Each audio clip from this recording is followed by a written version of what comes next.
hit the table like stars, colliding in the basement light. Six friends weaving visions through the vacuum of the night.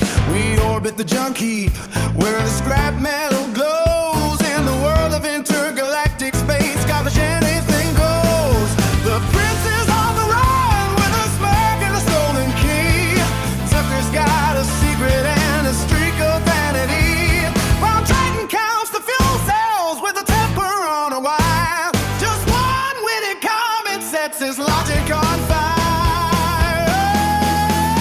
From the scrap yards of Neptune to the edge of the void, your terrestrial problems are easily destroyed. We're broadcasting signals through the static and the haze. Intergalactic advice for your primitive days. Tune into the garbage where the wisdom is found. The astral frequency is the only real sound. 2,000 years of history in a teenager's frame. Coliever spins the fabric without a mortal name. Beside the seeker's silence for millennia deep, awakening the truths that the lonely planets keep. Between the alien commercials for a synthetic sun, they'll tell you why your battles have already been won. Handling the mail from a galaxy away, giving cosmic direction to the games that you play. From the crap yards of Neptune to the edge of the void, your terrestrial problems are easily destroyed. We're broadcasting signals through the static and the haze. Intergalactic advice for your primitive days. Tune into the garbage where the wisdom is found. The astral frequency is the only real sound. From the scrap yards of Neptune to the edge of the void, your terrestrial problems are easily destroyed. We're broadcasting signals through the static and the haze. Intergalactic advice for your primitive days. Tune into the orbits where the wisdom is found. The astral frequency is the only real sound.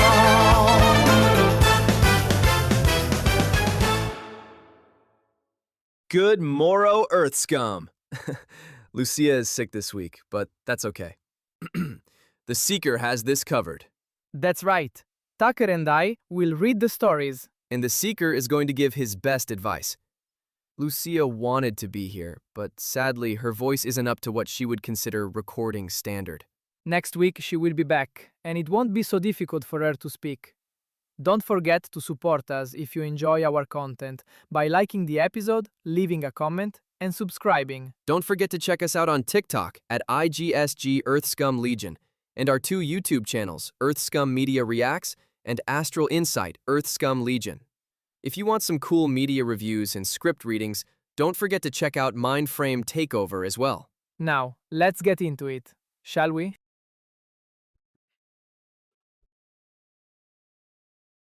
Boy, say you put that into that it's good to be here with you. Now, yes, Lucia is sick. Clark was out in town, and who the hell knows what Barracus is? But before we get started with our story, I want to give a little update real quick. Okay, guys, you have to stick on for a moment. It's DJ. Okay, so last month, me and Luci talked about a bill in the former House of Representatives and the former Senate. Well, quick update.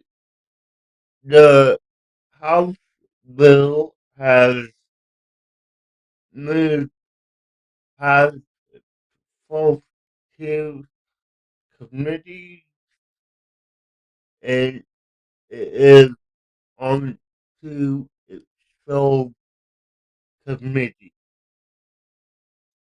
I will keep you updated with that. The language in the bill has been softened to reflect more positive towards family, but it's not 100% for families. We will see how that goes. Let's get to a folk story.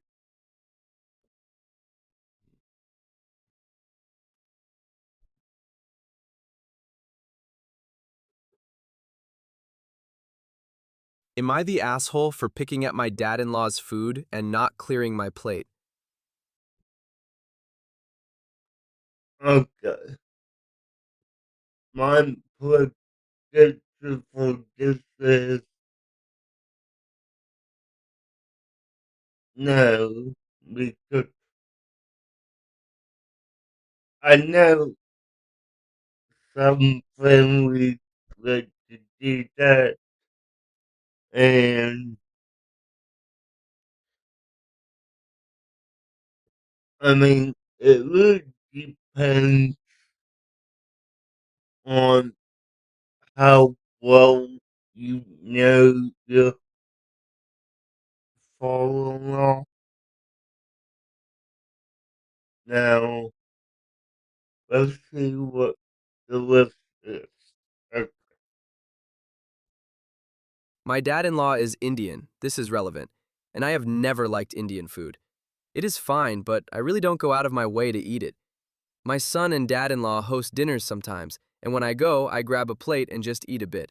Usually I will grab something on my way home if I'm super hungry afterwards. This has never been an issue before until yesterday.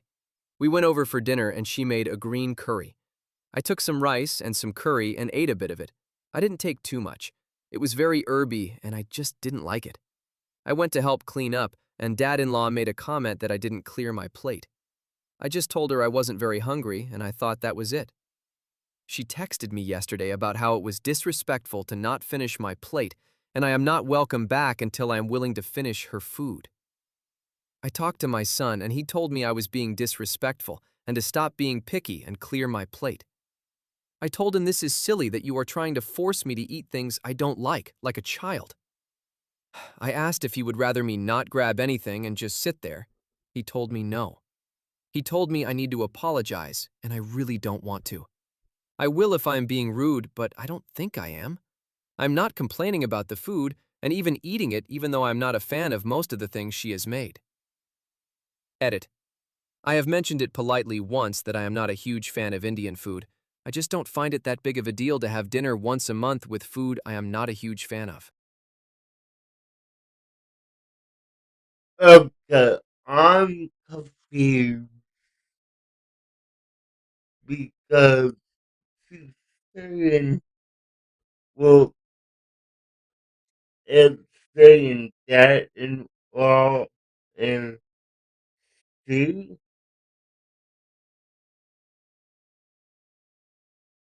I I don't know what to say here because I'm a bit confused myself.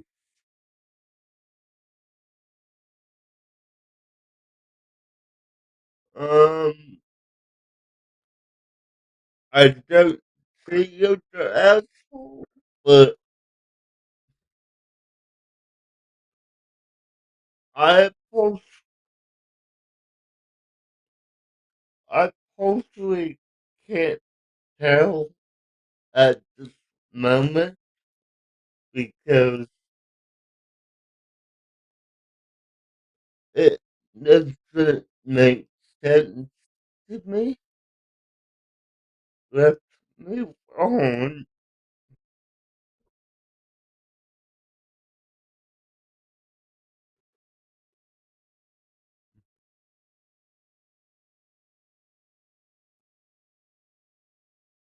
All right, story number 2. Am I the a-hole for telling a pregnant woman she still has to act like an adult? My wife, 27 feature, I got thoroughly positive. No, you're not asshole. It's just, I just like a kid that's his pregnant. That's not the way to should act. and I, 31 meeting, live in an apartment building that has one washer and dryer shared between 12 units. We have lived here for 6 years with almost no issues. We usually do our laundry on Sundays, as most others in the building use it on different days. Yesterday, around 3 p.m., we check the laundry room and see both machines are full, but the cycles are finished. In our 6 years here, nobody has taken longer than a half hour to retrieve their laundry. So we set a half-hour timer to go back and check. We come back. Nothing has been touched. We repeat this process for 5 hours. Nothing. Same loads. We walk out into the communal area and say loudly that somebody needs to come pick up their laundry, then set a 5-minute timer to give them one last chance to grab it. 5 minutes go by. My wife walks into the laundry room and sees that the dryer has been put on a half cycle. We presume because whatever was in there wasn't dry. At this point, we do the math and realize we're going to be up until after midnight doing laundry. So my wife goes into the laundry room, takes the washer load out, places it on the dryer, and starts her load to get a head start. As soon as my wife steps back in the apartment, I hear someone stomping down the stairs and cursing up a storm. I step out of the apartment and see a woman in her early 20s who looks surprised to see me. Whatever fucking asshole started the washer better not have left my clothes on the fucking floor, she says. I tell her, that was my wife, who has been waiting 5 hours for you to move your laundry out. That doesn't mean you can touch my shit. I tell her, other people live in the building, and we're all waiting on you. I have been doing one load after another, asshole. I tell her, we know you haven't, because we saw that nobody has touched the machines until 5 minutes ago. So we go back and forth. She proceeds to call me an asshole 4 or 5 more times as I tell her she needs to get her shit out when it's done. Mind you, her stuff is on top of the dryer. We didn't just throw it across the room. She suddenly blurts out, I'm pregnant, you fucking asshole! At this point, I am caught off guard, as she does not appear pregnant. Sick of being cursed at outside my front door by someone who is clearly more angry that she's being called out than having her clothes moved, I raise my voice and say, I don't care. You still have to act like an adult. You can't take care of something simple like clothes, and you're about to be responsible for a child? Figure it out. At this point, she has stopped cursing me out and is dead quiet. Tears begin to well up, and she starts to cry. She lets out one final asshole before running up the stairs. When we come to switch the laundry, we see she left a note on the dryer that said, Don't touch my shit. I know she was in the wrong for the laundry, but did I take it too far with my comment?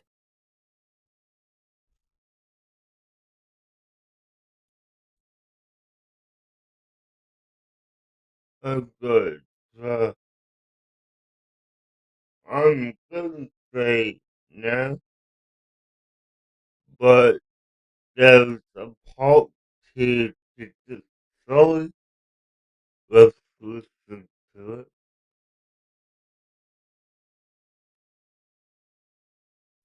Edit. Thank you everyone for your responses.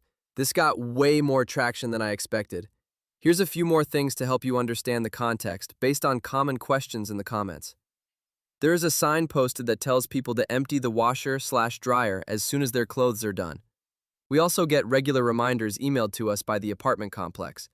Multiple buildings, so this pops up as an issue with other buildings occasionally. Why did we wait 5 hours?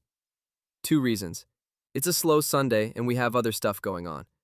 We are both recovering from a nasty illness last week, so we were deep cleaning the apartment and catching up on other work that needed to be taken care of. Time crunch didn't really hit us until 4 hours in. In other words, laundry wasn't the biggest priority until it was the only thing left to do. About 4 months ago, somebody did throw someone's clothes into the trash. Wife and I were on vacation at the time, but we saw the emails. I know the person whose clothes were thrown out, different person. He told me it happened less than an hour after the cycle ended. This set off a shitstorm at our leasing office, and we got a flurry of emails asking us if we knew who threw the clothes out, policy updates, reminders on the importance of being good neighbors, etc. It was a whole thing. We've got other ongoing issues with the leasing office about them owing us money. Not trying to complicate that. Obviously, we didn't throw her clothes out, but we didn't want to kick the hornet's nest by moving someone else's clothes unless it was absolutely necessary. Yes, we do pay to do laundry. $2 for a wash, $2 to dry. Yes, we are aware this is too much. Yes, we are moving soon to a place with our own laundry machines. Why did I step outside my door? Our apartment door is about 8 feet from laundry room door. Based on the fact that someone started shouting in the hall and was stomping in the direction of our apartment, I assumed that she would either dump my wife's clothes out of the washer onto the floor or start pounding on our door. Like I said, we're both recovering from being sick, but my wife is feeling worse than I am. I made the split decision to step outside before she caused more of a problem. Okay, that actually makes sense to me. And yeah, are you the asshole? No, if she, if this woman, yes, don't leave your laundry alone for the, you know, 5 minutes after it's supposed to be done. And honestly, don't be something so attentive just because someone moved it.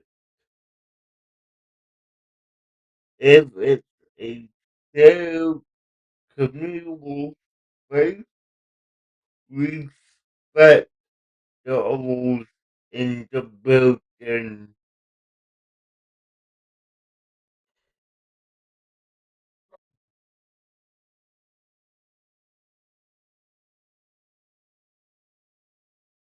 Okay, let's move on to our next story.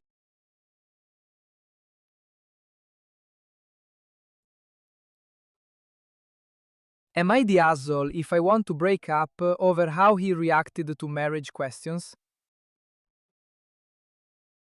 Um, that depends on what the question was. Honestly, I don't know. I, minus 27 female, have been dating my boyfriend, minus 26 male, for 3 years.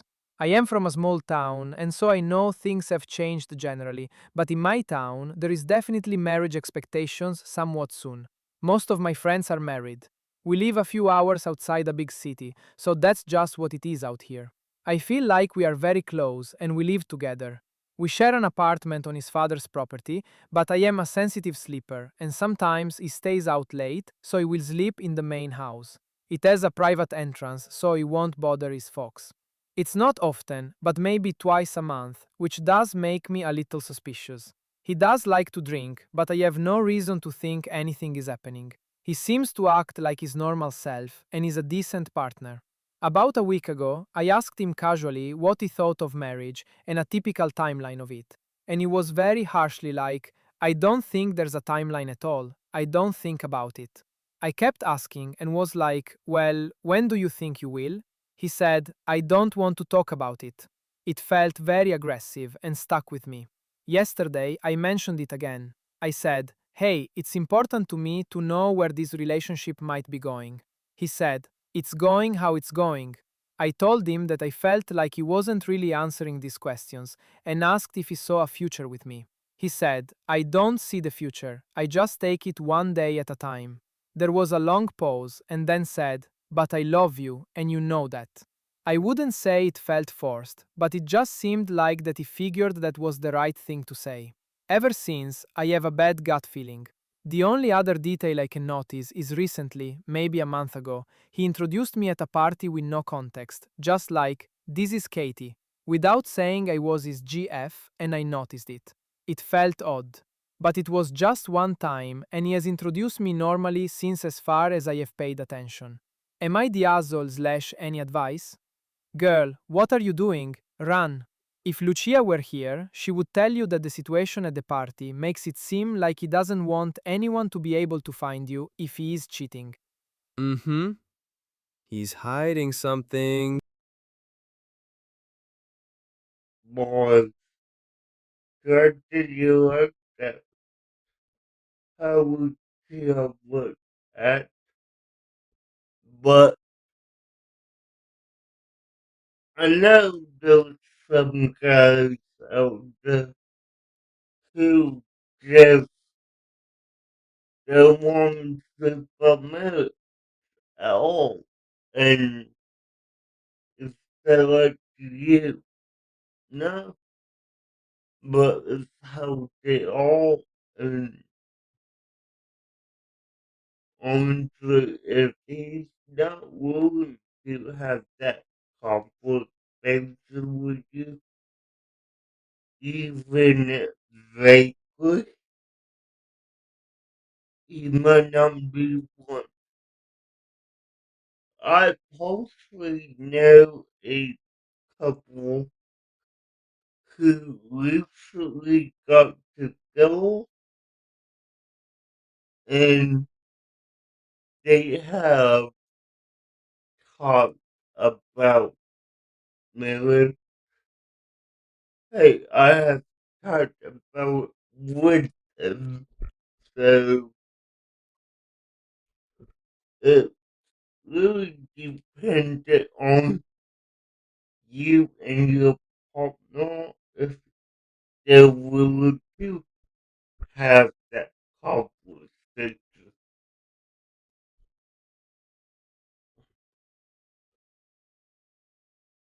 Okay, we have,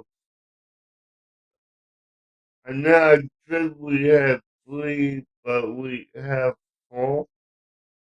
Let's hear number four.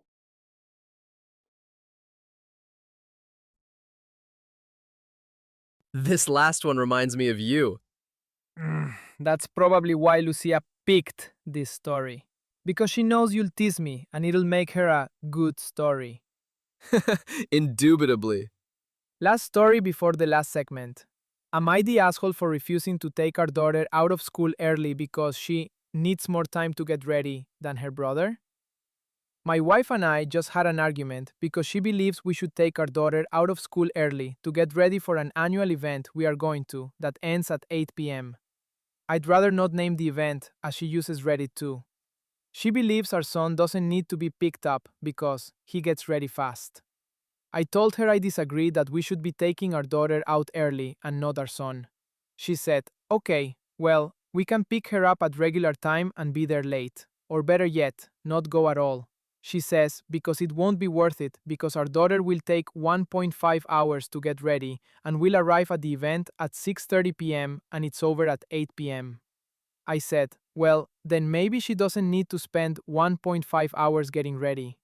She got mad and is now saying we aren't going then.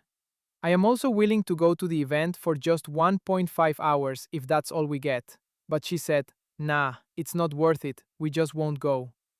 Aita? Edit. I can't take my son out because he has an important group presentation at 2 p.m. and I can't after because they don't allow pickups close to dismissal. Why not just have her bring her stuff to school and change at the end of the day? I think I am confused. I have a lot of questions. Not knowing what the event is, or at least what kind of event, makes this difficult. But if she's doing hair and makeup, it may not be enough to just bring clothes. Yeah, I know, that's what I mean. Because she could just do her hair before school and just change at home like her brother. I don't know. What do you think, Seeker? Obviously, I do understand that girls need more time to get ready than guys do. And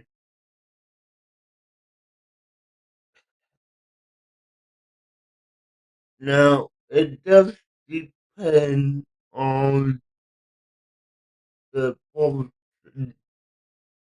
Maybe the school does need to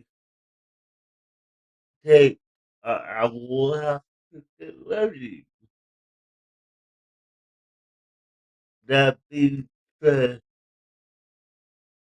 the development be all good about whether or not they should go or not.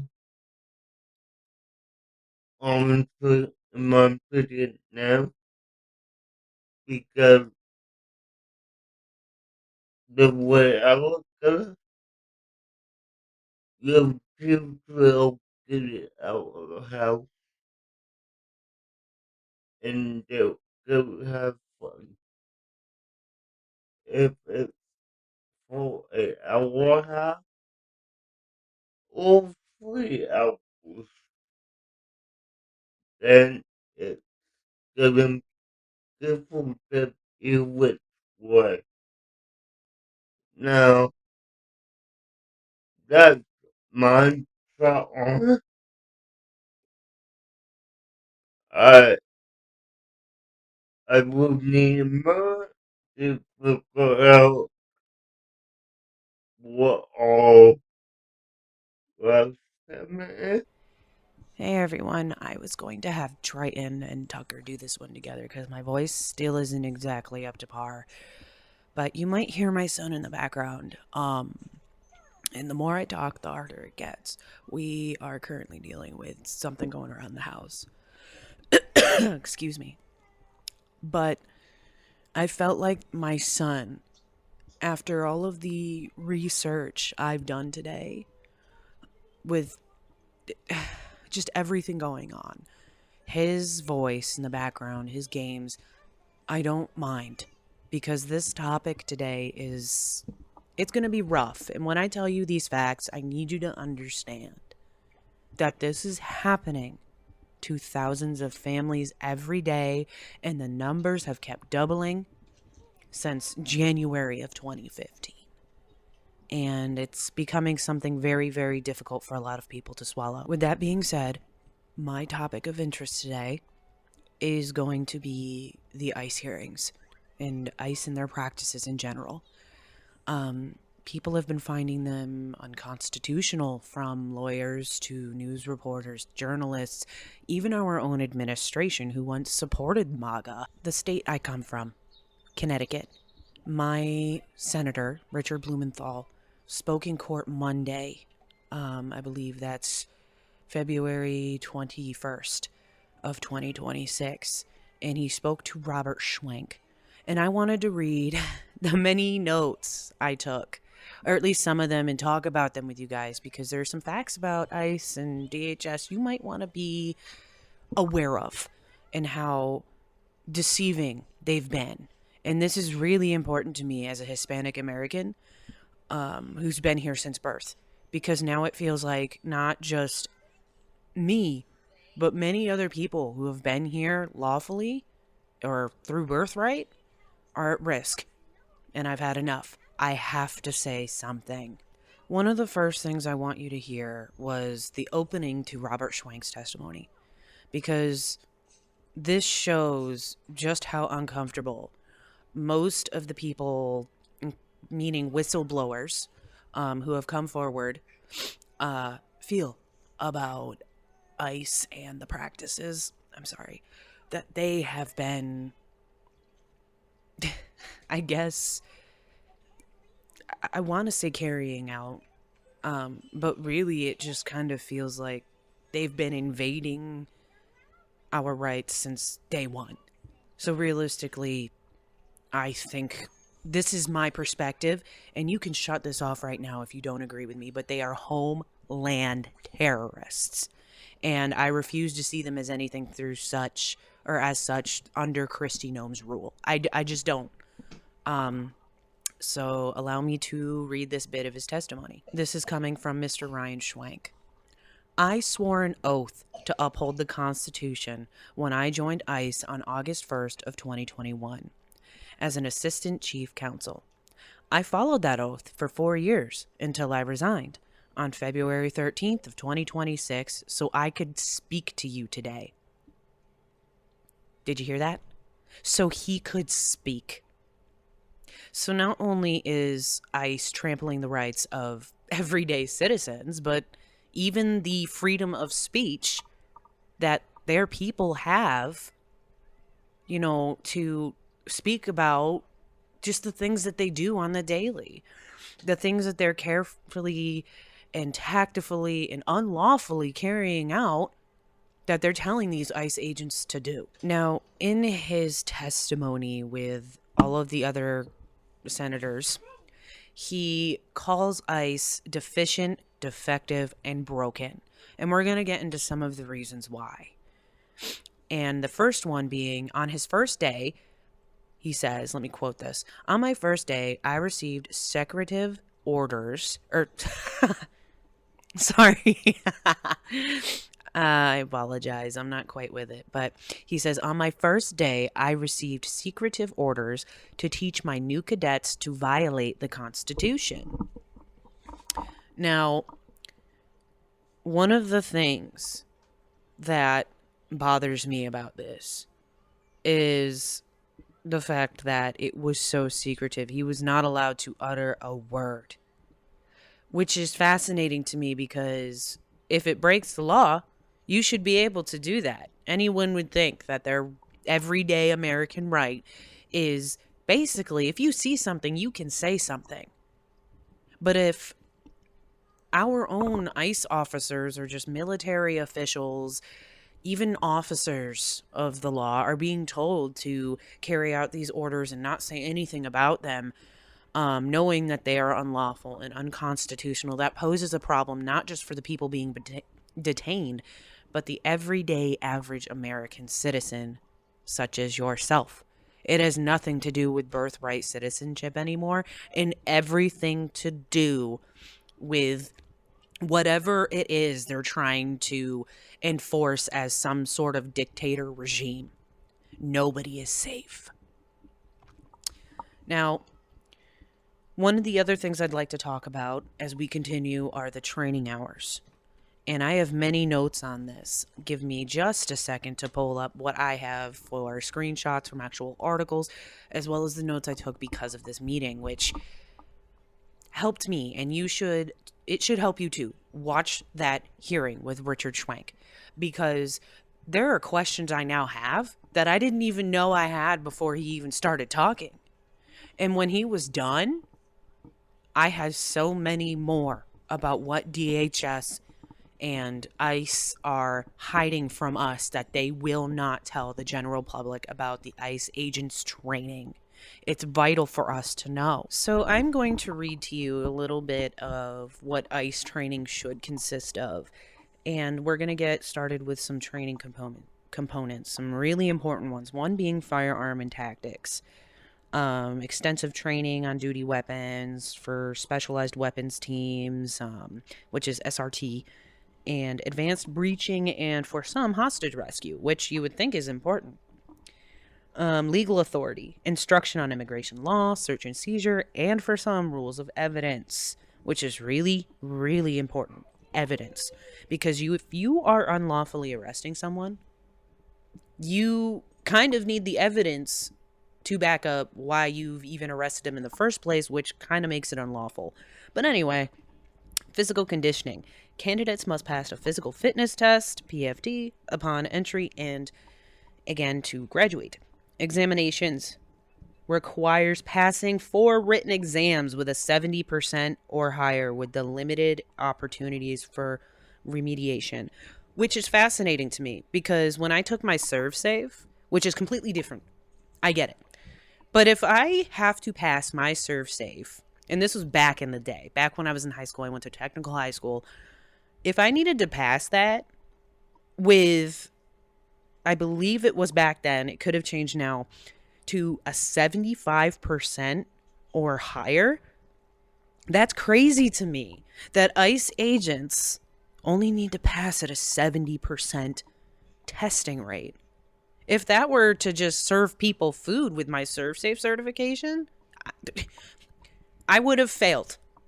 I would have failed entirely and had to retake that test. That is insane to me that these people can go out there, even before with any of the changes they've made, at a 70% rate. That is insane to me. Now, let's talk about some recent changes and controversies which DHS so graciously tried to hide from the public in many statements, recently especially, and one of those was read by my Senator, Richard Blumenthal, during that hearing.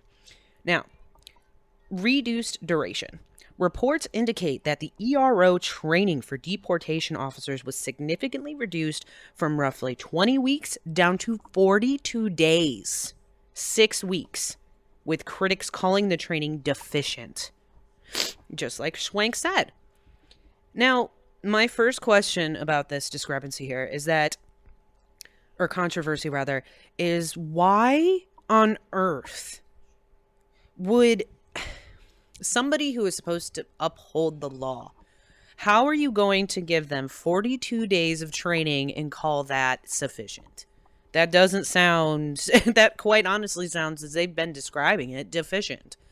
There's no way you can possibly know everything you need to know in 42 days with tactical firearms training, physical fitness, let's see, just laws, and again, like search and seizure and rules of evidence, just the Constitution even. Like, none of this makes sense. By the way, they're supposed to get medical training too, which is going to come in handy. So remember that later. Medical training is something they're supposed to be sufficient in. Now, streamlining. Department of Homeland Security, DHS officials contend that training was streamlined to eliminate redundancies without sacrificing core content, which now including 12-hour days. On-the-job training. After the academy, officers receive approximately 28 days of on-the-job training. Excuse me?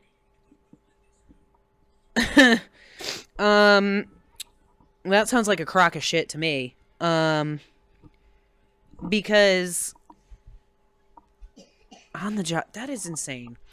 28 days, folks. That's 28 days of essentially going out with these people who are supposed to teach you how to successfully carry out these tactics and maneuvers to, lawfully detain people who are unlawfully here. However, obviously, with the recent months, we are finding that this is not the case. Some of them being as young as 1 to 2 years old. It says, all training aims to ensure agents can safely handle potentially violent situations while protecting constitutional rights. Which is interesting to me because a lot of the people being detained are people who are residents here and have lawfully gone through the process they need to be here.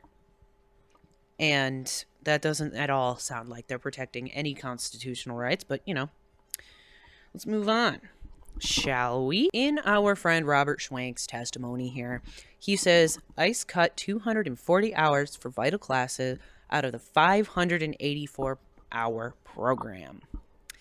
Out of those vital hours, classes that teach the Constitution, firearms training, the use of force, lawful arrest, proper detention, and the limits of officers' authority have been cut. They ceased the existence of legal information regarding the use of force. He says DHS has dismantled the academics and practical tests that we need to know if the cadets can safely and lawfully perform their job, all to satisfy an administration training thousands of new officers before the end of the year. DHS told the public that new cadets receive all the training they need to perform their duties, that no critical material of standards have been cut. And he says, and I wrote it in bold letters because of how he wrote it or said it, this is a lie. And then he calls what they left for the program to train these officers, or cadets, really, whatever you want to call them. I call them, friggin' rats in suits at this point, but he calls it a dangerous husk. He says, in the final days of training, cadets cannot fully grasp tactics or law required to perform their jobs. And he says this because he was one of the people helping train these cadets. And there's a lot more to his story that I found really interesting that you should too. And we're going to break it down. It's shocking anyone would call this safe or responsible. On his first day, he was told not to speak or even take notes about a memo stating ICE could unlawfully enter homes.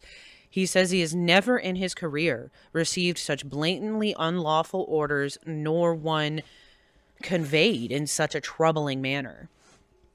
They told him if he did not keep this hush-hush, disobedience could cost him his job. That alone is horrifying, because at one point during this interview as well, which you can find on YouTube, but I watched, he says that he's not alone in his field at all. For people who wanted to come forward or who felt uncomfortable by these orders, but there wasn't anything they could necessarily do to protect themselves. And again, just to even speak at this hearing Monday, he had to quit his job 2 weeks prior.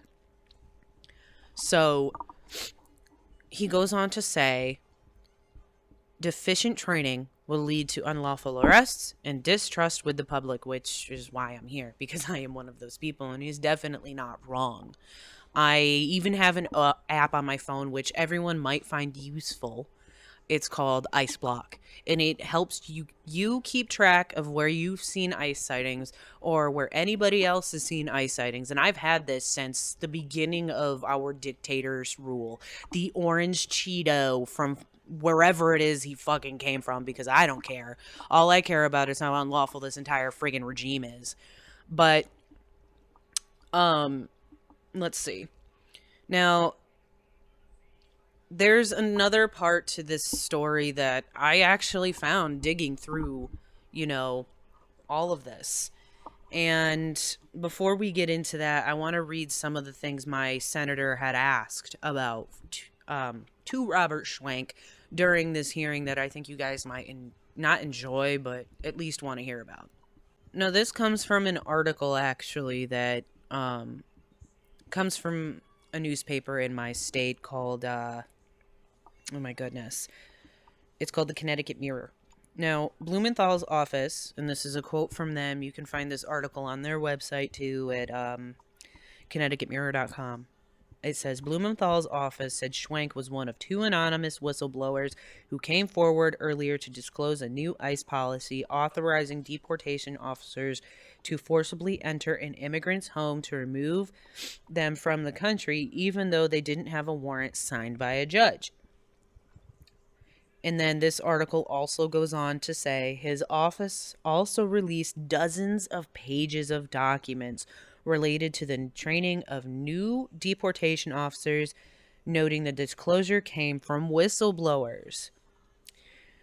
And again, these are whistleblowers are typically people, who go out of their way to talk about things that have made them uncomfortable or they find morally incorrect despite being told to keep quiet. And it's sad to know that officers are being trained in ways that, sorry, are unconstitutional and are just being sent out on their way to carry out these orders. Now, Blumenthal's office said that the documents demonstrated drastic cuts to how new deportation officers are trained and tested. That includes changes to the number of exams new officers have to pass, the classes they have to take, and the hours they train. The training has been truncated and reduced, both in numbers of courses and substantive policy, the senator said at the start of the hearing. Now, it's funny because Homeland Security denies any of this, despite having these pages. And essentially, one of the things that it showed, or one of the things that they denied, was that recruits receive 56 days of training and 28 days on average of on-the-job training. And that's insane to me because we have the documents to prove that they're lying. And they're still doing it under Kristi Noem's rule. Via Trump. But, they keep lying, which essentially to me is ultimately just going to be the end of their careers after this administration is over, so I don't understand the point in continuing to lie. Now, I want to talk about the recruits. One of the things I found fascinating was that it was reported that there are now people in ICE as young as 18, and one of them actually celebrated his birthday in an ICE classroom. And that's so strange to me because ICE recruits used to have to be 21. And they removed that restriction last summer so that more people could join the agency, which is kind of silly to me because it is only a 3-year difference. But at the same time, it baffles me because with age comes responsibility, right? And when you're 18, you have far less to worry about most of the time than a 21-year-old. And I can't imagine being fresh out of high school and being asked to make these decisions with people's lives. That alone to me is very unjust and very, it's wrong. It doesn't make sense. And these kids are going to have to go on with the rest of their lives knowing that they committed acts unlawfully because they were told to. And part of me wants to say that that's not their fault. But at the same time, if you're old enough to make the decision to join ICE at 21 and drink at 21, you should be held accountable. However, with the children, yes, I'm calling them children because they're fresh out of high school, dude. These kids are fresh out of high school being asked to play with people's lives. That is not fair. But on the same token, they're probably just going to, brush it off and say, well, we can join the military at 18, blah, blah, blah, blah, blah. Okay, cool. That's great. But half of the I really, really wish I could say that I don't also find that problematic sometimes. Because some of the things our military's asked to do, especially with kids that young, it's wrong. It doesn't make sense.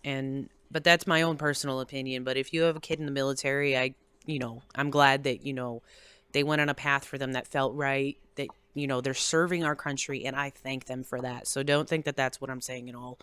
I have respect for everyone that goes into the military. I just think that, especially with kids who are younger or are 18 and coming out of high school, there are just some things when it comes to things like ICE that I don't think that they should have to be making. Those decisions should be left to the older adults. The ones who have gone through proper training, which most of the people who join ICE at this point do not. The last thing I really, really want to talk about or get into is, or one of the last things, is 4 men were arrested by ICE before their judicial hearings in Minneapolis, in a place called, or not Minneapolis, but a place called Mecklenburg County Courthouse.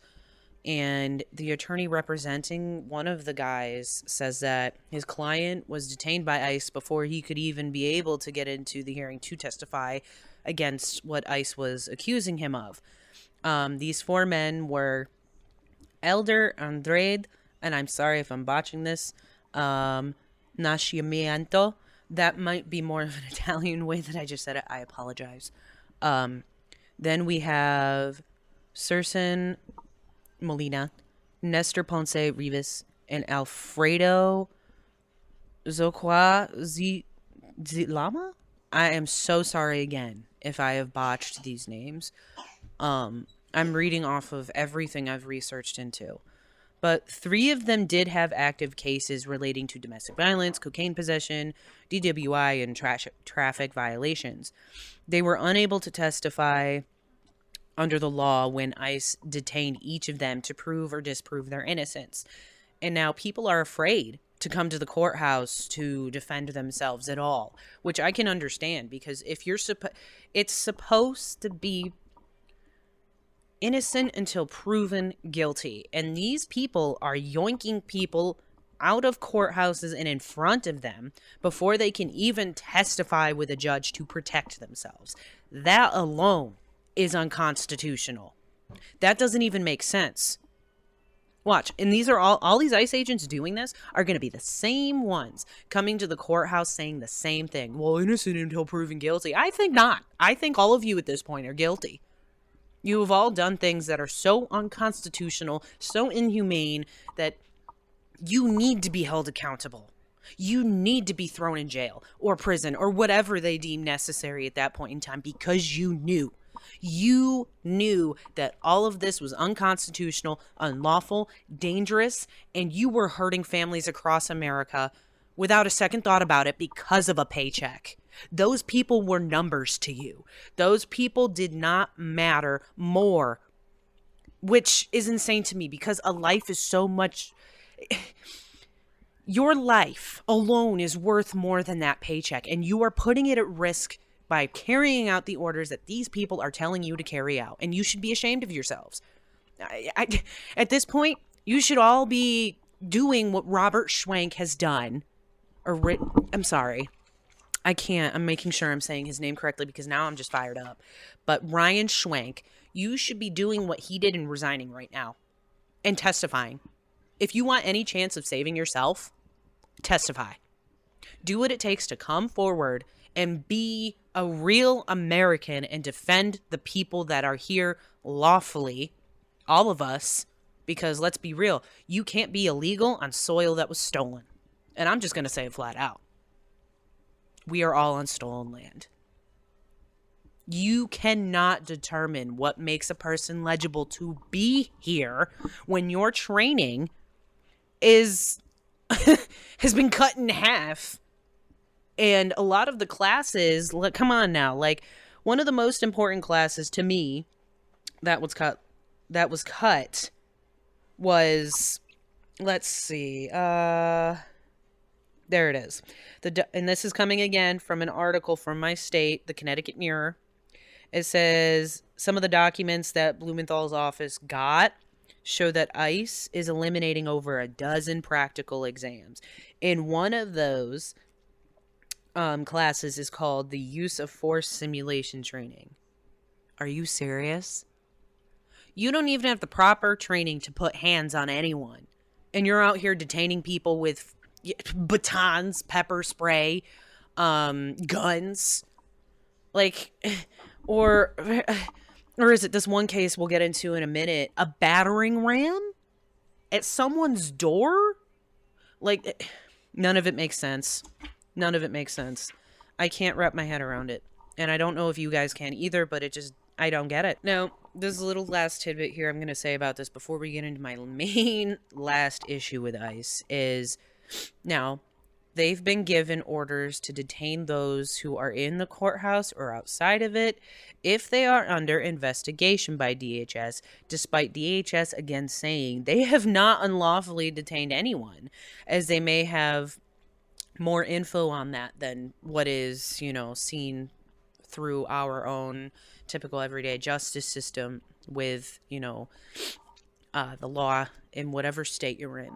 Now, I find this interesting because they say that they have not unlawfully detained anyone, but you are detaining people who have not been able to prove whether or not they're innocent or guilty, which is what I have a problem with.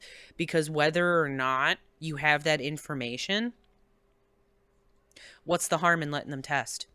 Because if they know something, or if you know something that they don't, you could just arrest them after and give them a constitutional trial.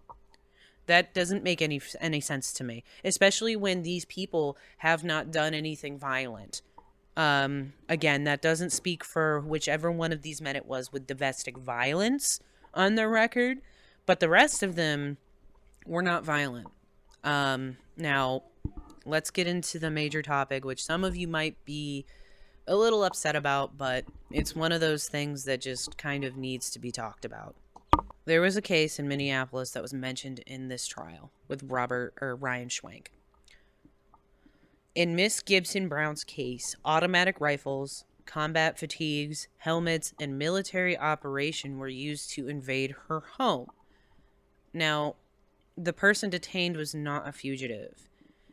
They said, quote unquote, a warrant was issued for him, but he wasn't at all a fugitive. And from what was shown in the video, because Miss Gibson Brown was actually Facebook living this incident, that did not have a judge's signature on it. That warrant was null and void in that moment. She could have fought it, but again, who can fight anyone who comes to your door with a battering ram to get inside the house? They had a 9-year-old in their house. Not just the parents, the 9-year-old was in there. Now, in the video, you notice that, like, there are, thankfully, a bunch of citizens who were trying to detest this. They were, throwing out all sorts of profanity and doing their best to try to help this family because they knew better. Because this Liberian immigrant, her husband, Garrison Gibson, was here legally. And he had been in complete cooperation and complete correspondence with ICE since, I guess, he had some traffic violations and some sort of past drug charge that's since been thrown out by a judge legally for, I believe it was about 15 years. I could be wrong. It could have been back in 2015, etc. But regardless, that was thrown out by a judge. And it should have been wiped clean from his record, and that's it. That's the end of the story. But not for ICE. Now, again, the warrant that was shown for this man who is here legally, a Liberian immigrant, who came here lawfully, who has a family and a 9-year-old who witnessed this violence, in which he was detained. Because whether or not they brought him out to the car with his hoodie on his head, trying to, protect him against the weather or conceal his identity, I don't know. But either way, showing up with as much force as they did was not necessary. He wasn't a violent criminal or a violent fugitive, which was made note of by not only the press, but the courts as well. None of this is right. We're supposed to be a country that protects our people, and I can't say we're doing that anymore. It breaks my heart, because even as somebody who's here, when I started speaking up about the Trump administration as an American, as somebody who was raised here, I had people telling me they'd call ICE on me, which is insane. I'm an American citizen. Just because of my lineage and my refusal to, kiss my dictator's shoes, my refusal to cooperate with whatever is to come in the future, I'm being told that my neighbors, people I've known for years, are going to call ICE on me? What grounds? I'm an American citizen. But that's not enough anymore. Not for ICE. That's concerning. Now, 2 weeks ago, a 2-year-old girl was arrested by ICE, and her dad were held for 27 hours. And this video was so heartbreaking. He went out shopping for his daughter and his family, which is just consists of his wife, him, and his daughter. And when he came back to the house, he noticed ICE was right behind him when he parked. And he tried to drive around and alert his wife, but sadly it wasn't enough.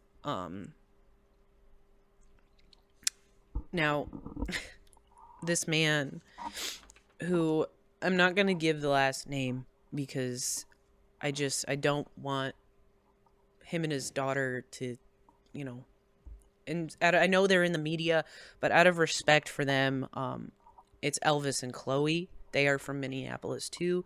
If you want to look up the video, that's fine. But now, they came for the baby girl and her father. They did not have a warrant. Now, when we get into this, this breaks my heart for them. It really does. And if you're from Minneapolis and you're listening, why not leave us a comment and let us know what you thought about my segment today, because I want to be a voice for you and every other American that does not have this chance. And I will, up until the day they come to my door. But anyway, it says here in some of the notes I took, they accidentally sliced open the baby girl's hand when forcing their way into the man's car. And I watched this as he thought that, this would be a way to protect himself and to make him go away. He backs up into the car, he closes the door and tells them he's not rolling the window down. So they break the door, and some of that glass actually sliced open his daughter's hand. And he made note, and this is where, again, earlier I said medical training's important. That's something they're supposed to go through. No medical help was given to his daughter whatsoever. But DHS, of course, says that that's just not true. Okay, sure, we believe you. With all the other lies you have out on the table, we believe you. You just don't want to admit that you've done this, that you were part of the problem. But, they refuse to talk about the claim as well. And, their claim to actually arresting this poor man and taking his kid was that, it says, DHS refused to talk about the claim that he had re-entered the country after being deported. But this doesn't make sense, and it's impossible, because his daughter's 2 and he's 35. He came into the country when he was 23 and was here for his daughter's birth. So I'm not understanding that. And this case mirrors the Liam Ramos case, where, the kid in the bunny hat who was taken by ICE from daycare so that him and his dad could testify, which is also insane. But it begs the question, how many other kids are being detained with their parents? And we're going to talk about that really quick before I'm done here. So one of the things that really disturbs me is that I started to wonder how many children are detained by ICE, or were in general. And I found some disturbing information that really, if it doesn't scare you, it should. In reports from certain whistleblowers, ICE has been using children to bait their families out of their homes to arrest them. DHS, again, also denies this, although records show children are in custody at record-breaking heights, with even the Washington Post reporting that a missing Minneapolis girl was found at a detention center. She was removed at lunchtime, and they found her. She is at a detention center in Texas. And again, this begs the question, or at least to me, how many children are safe and how many other kids have just disappeared? How many kids are unaccounted for because of this? Now, it has been reported that the rate at which children have gone missing under the Biden versus Trump administration because of ICE, and because of, lack of regard to family separation laws, it's unpredictable. We don't know the actual number. But I do have a roundabout number for what was 2025. And the reason for this is because they don't report them accurately. ICE goes out of their way to make sure this is something that's hush hush. They'll report them, some of them, but not all of them. And it makes you wonder why. And I believe that, for me anyway, I can't dismiss the fact that there are people who have worked with ICE that are now saying, yeah, we had to bait people out of their homes with their own children. That's terrifying. That is one of the most horrifying things I've ever heard in my life. And that is why I could not care less if you hear my son in the background today, because after reading that disturbed me, because I don't know what I would have done if somebody got mad enough at me to report me for no reason, which makes no sense. Now, because then what would my kids do? And they separate children from their families all the time. That's disgusting. I can't imagine being away from my kids for more than the time they go to school. And to see the videos that I saw with those kids as young as 2, my son is 3. I can't imagine what those people go through. It was really disturbing. So watch them at your own risk. I know it's like public media, but it was still really heartbreaking. But lastly, we're going to go through some of the facts that I found. Based on analysis of Immigration Customs Enforcement, ICE, records, at least 3,800 children were booked into immigrant family detention by ICE between January and October of 2025. Key details regarding child detention in 2025. Detention type of those 3,800 plus minors, over 2,600 were apprehended by ICE officers, which typically indicates they were arrested within the U.S. interior rather than at the border. Family separation in shelters. ProPublica found that around 600 children, including those separated from their families at the time of arrest, were sent to federal shelters designed for minors. There's a daily average. Oh, fuck. That shouldn't be a thing. This shouldn't fucking be a thing. I'm sorry. I purposely didn't read some of this because I knew it was gonna stop me from recording right away, and I knew it was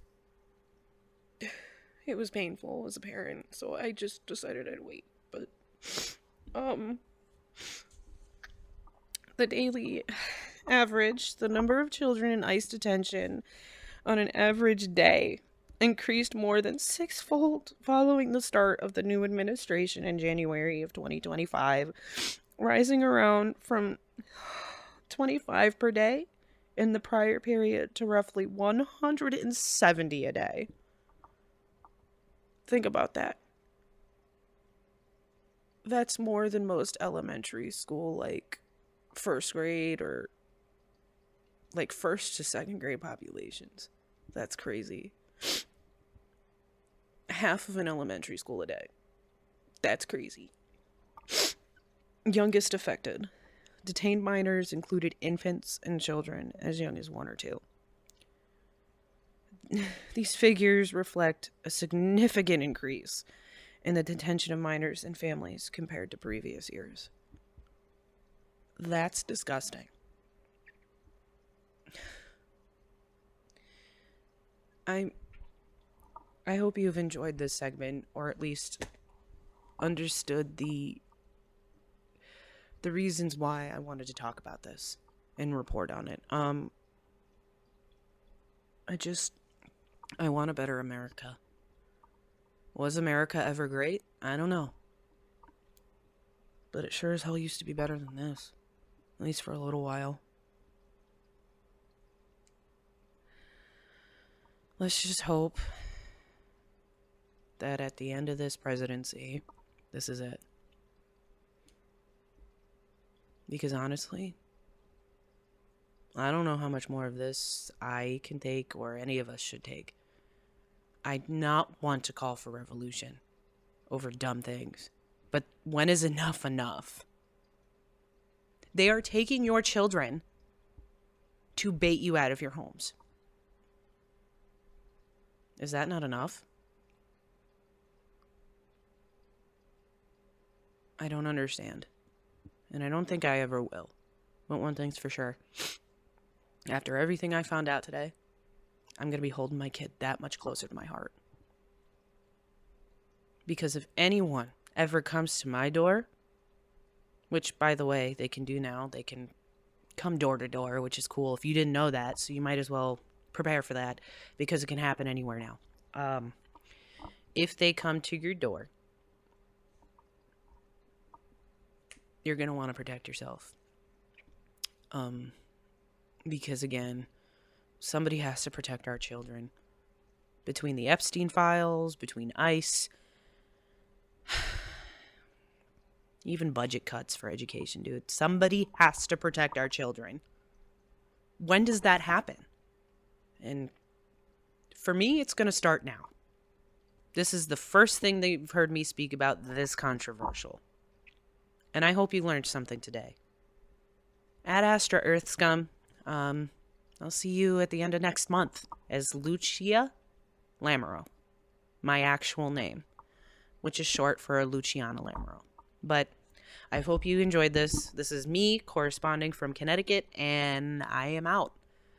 Again, hold your kids that much closer tonight, knowing that you're safe and warm in bed, because there are thousands of kids in the detention centers and shelters now who are not.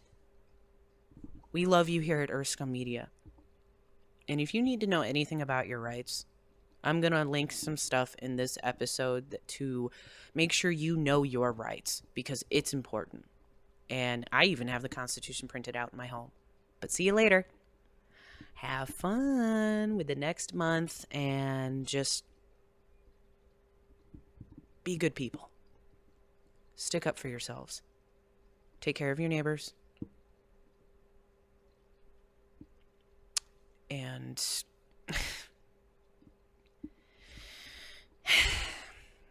I think it's time to call for a revolution. I support it, and I'll say that up and down. But it's a decision that's up to other Americans to make. So, I can only be a voice for now. But enjoy your Sunday, guys. Again, Luci Lamero, heading out. Bye.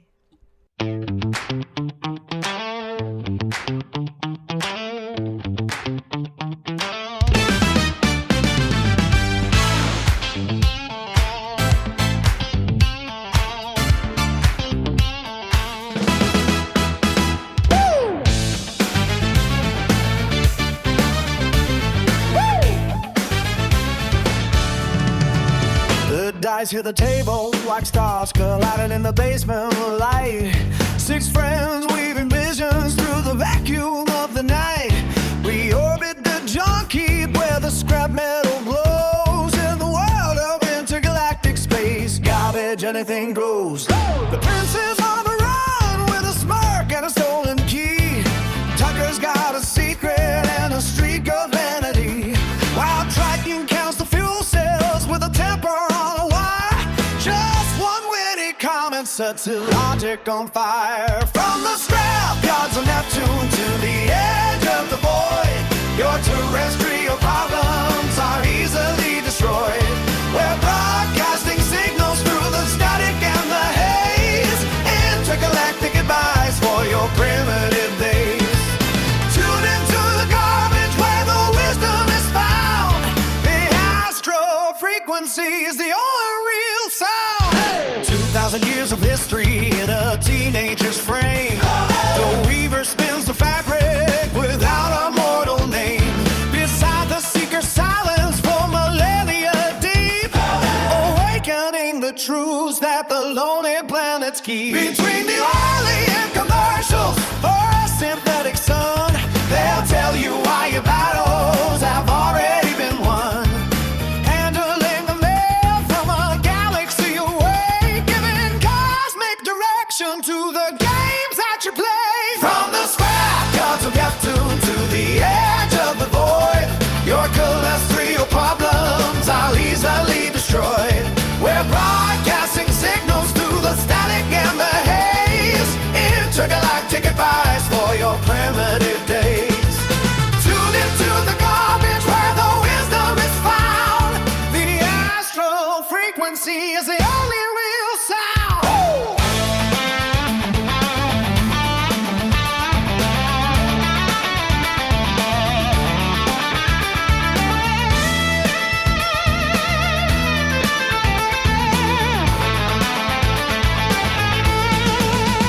From the scrapyards of Neptune to the edge of the void, your terrestrial problems are easily destroyed. We're broadcasting signals through static and the haze, intergalactic advice for your primitive days. Tune into the garbage where the wisdom is found. The astral frequency is the only real sound.